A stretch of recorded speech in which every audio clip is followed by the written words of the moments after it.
สูตรในมื้อนี้ก็จะเป็นสูตรรวมทั้งหมดของก็ถือว่าเกือบบ่ทั้งหมดแต่ว่าสูตรการคำนวณ rate descent หรือว่าวิธีคำนวณในการ descent rate มีวิธีคำนวณแบบใดแน่มาเบิ่งกันเลยมื้อนี้สิเอามาคำนวณหรือว่าเอาสูตรมาเสนอทั้งหมดมีทั้งหมด5สูตรก่อนอื่นหมดการจะคำนวณสูตรเราต้องเกี่ยวกับรู้จักการคำนวณ conversion percent versus degree ก็คือการหันเปลี่ยนจาก degree เป็นเปอร์เซ็นต์จากเปอร์เซ็นต์เป็น degree แล้วก็ rate descent required to follow certain price percent ก็คือ rate descent หลังจากที่เรารู้เปอร์เซ็นต์จะพัวพันกับสูตรก่อนหน้านี้ต่อมาก็เป็น rate descent ในการ to be down to a certain point ก็คือ rate descent ในการที่จะลงไปหาจุดใดจุดหนึ่งแล้วก็สูตร wind correction for descent distance ก็คือเมื่อเราหู้ลมเราที่เป็นการ increase distance ใดการ decrease distance ใดขึ้นกับว่าเป็น headwind หรือ tailwind แต่ว่าลมนี่ต้องเป็น wind component ที่มีการคำนวณหรือการแตกลมมาก่อนแล้วแล้วก็ distance require if you maintain a certain rate ก็คือการคำนวณหา distance เมื่อเรารู้จาก constant rate descent โอเคไปเบิ่งกันเลย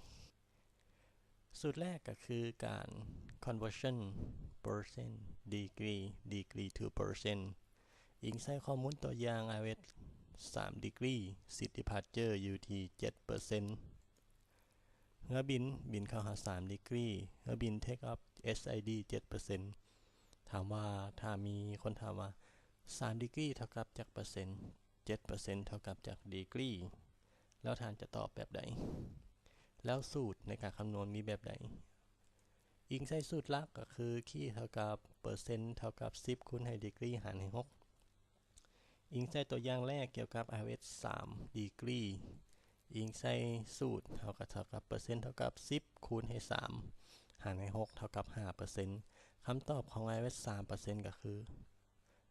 3ขออภัย3 degree ก็คือ 5% ส่วน 7% ในการ take off ก็มาอิงใส่สูตรปีน degree เท่ากับ7คูณให้6หารให้10เท่ากับ 4.2 degree ก็คือ 7% เท่ากับ 4.2 degree สูตรนี้ก็แปลว่าค่อนข้างจะบ่ซับซ้อนเป็นสูตรในการนำใช้โดยทั่วไปหวังว่าจะเป็นประโยชน์มาเป็นสูตรต่อมาเกี่ยวกับ rate descent required to follow certain point อิงใส่ข้อมูลตัวอย่างเรือบิน top of descent เรือบินจะ descent ลงมาหา intermediate fix IWS 3 degree อยู่ที่ 3,000 ลม tailwind อยู่ที่20 knot ในตัวอย่างเพิ่นให้ว่า true airspeed speed 360 tailwind อยู่ที่20 knot glide ก็คือ3 degree เท่ากับ 5% ถ้าอิงใส่สูตรก่อนหน้านี้ที่เรารู้วิธีหาแล้ว3 degree เท่ากับ 5% เรือบินจะ descent rate เท่าใดอิงใส่สูตรก็คือ rate descent เท่ากับ ground speed คูณให้ percent ground speed คำนวณได้แบบไร ground speed ก็คือเอา true airspeed บวกลบค่าลมที่เป็น wind component ในการแตกก็คืออิงใช้สูตรนี้ก็เป็น tailwind อยู่20 knot rate descent ก็คือ380คูณให้5เรียงหูกราวถือว่ากราวสปีดคูณให้5เท่ากับ 1,900 เมื่อบินดีเซนอยู่ในเงื่อนไขดังกล่าวต้องเป็นเรท 1,900 ดีเซนยังไว้ว่าลงมาหา intermediate fix แล้วก็ follow average ลงไปดีเซนสูตรนี้ก็เป็นสูตรที่ง่ายถึงพัวพันเกี่ยวกับสูตรก่อนหน้านี้มาเบิ่งสูตรต่อมาก็คือ rate descent required to be down at certain point สูตรนี้ก็เป็นสูตรในการคำนวณถ้าว่าในเฮาบินไฟเรือบินเฮาบินอยู่ในไฟเลเวล240อยู่ใน80นาทีข้อหมายต่อหน้าอยู่ในเงื่อนไขของ True Airspeed 240ถ้ากัปตันถามหรือว่ามีนักบินท่านใดท่านหนึ่งถามว่า How to descend ควรใส่เรทเท่าใดบางท่านก็อาจจะมีสูตรของตัวเองในการคำนวณอาจจะเป็นวิธีที่ง่ายกว่านี้หรือว่าบางท่านอาจ จะมีทริคในการคำนวณแบบตัวเองแต่ว่าสูตรในการคำนวณมีแบบใดนั้นมาเบิ่งกันเลยอินไซต์ข้อมูลก็คือให้บินจากเลเวล240 80นาทีข้อไม้บินลงไปหา certain point หรือว่า some point certain point อาจจะเป็น station หรือว่า force area หรือว่า any point as you want point ใดก็ตามที่ท่านต้องการสูตรก็มีอยู่ว่า rate descent เป็น feet per minute เท่ากับ speed number คูณให้ altitude หารให้ distance อิงใส่ข้อมูลตัวอย่างก็คือ speed number ก็คือเขาได้4คูณให้ flight level 240ก็คือ 24,000 หารให้80 rate ก็เท่ากับ 1,200 feet ส่วน speed number ก็เอา true speed มาหารให้60เท่ากับ4ยิงใส่ข้อมูลดังกล่าวเขาก็ได้ rate descent อยู่ที่ 1,200 feet per minute เรือบินก็ start descent ด้วย rate 1,200 feet อยู่ในเงื่อนไข80นาทีความหมายจาก flight level 240มาหา curtain point หรือว่า some point นั่นเองสูตรนี้ก็เป็นสูตรที่ค่อนข้างเข้าใจง่ายและก็ไว้อีกถ้าเรามีการบันทึกหรือว่าจดแล้วก็ซ่อมเป็นประจำมาเบิ่งสูตรต่อมาก็คือการหา wind correction for distance อยู่ในเงื่อนไข wind correction distance ถือว่าเป็นสูตรหนึ่งที่ข้าพเจ้าค่อนข้างก็เคยใช้หรือว่าเคยคำนวณมาก่อนอิงใช้เงื่อนไขเรือบินอยู่ flight level 190 direct เข้าหา intermediate fix อยู่ความสูง 3,000 ถามว่า top of descent สิอยู่เท่าใดอิงใช้สูตรวิดีโอก่อนหน้านี้ top of descent อยู่ในเงื่อนไขของ thrust idle 3 degree 5 part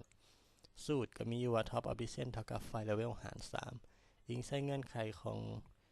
ตัวอย่าง flight level 190 ลงมาหา 3,000 ก็มีความสูงแตกต่างอยู่ 160 หาร 3 เท่ากับ 53 nautical mile ถ้าโดยทั่วไป top descent ก็จะเป็น 53 แล้วก็ follow rate descent ขึ้นกับ wind tailwind headwind แต่อยู่ในเงื่อนไขของ correct wind ถ้ามีเงื่อนไขว่าลมมาตืมอีก20 knot ถามว่า top of descent ก็ต้องเปลี่ยนแล้วสูตรในการคำนวณมีแบบใดเอามาเบิ่งกันอิงใส่สูตรเกี่ยวกับ wind correction เป็น nautical mile 10% for each 40 component 40 knot component ก็คือ 10% สำหรับ 40 knot ของ wind ที่มีค่าแตกมาแล้ว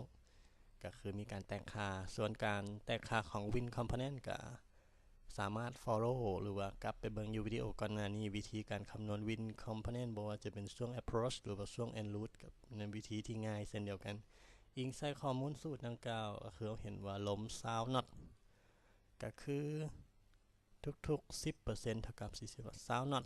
ก็จะอยู่ใน 5% นะครับ 53 บวกให้ 5% เท่ากับ 56 nautical mile top of descent ก็ควรเป็น 56 nautical mile เรือบิน descent 56 nautical mile จากเงื่อนไขของ tailwind 20 knot และก็เงื่อนไขที่เพิ่นกำหนดมาให้สูตรนี้ก็เป็นสูตรหนึ่งที่การคำนวณแต่ว่า wind ดังกล่าวก็จะเป็น headwind หรือ tailwind สูตรนี้ก็สามารถนำใช้ได้ก็หวังว่าท่านจะเอาสูตรนี้ไปนำใช้หรือว่าคำนวณอย่างเป็นประโยชน์ต่อมา descent require you maintain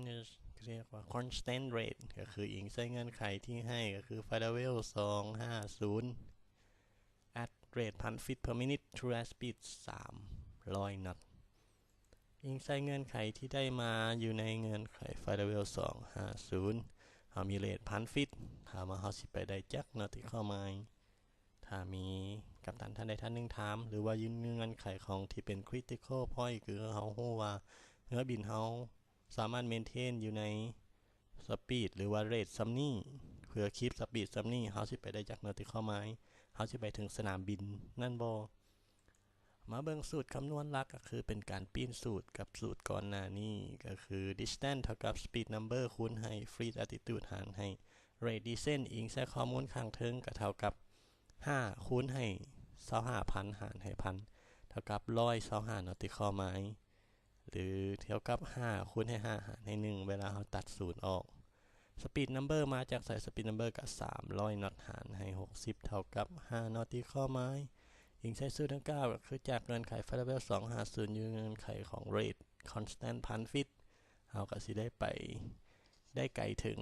125นาทีข้อหมายสูตรนี้ก็เป็นสูตรหนึ่งที่มีความสำคัญและเหมาะแก่การนำไปใช้อยู่ในเงื่อนไขของ Critical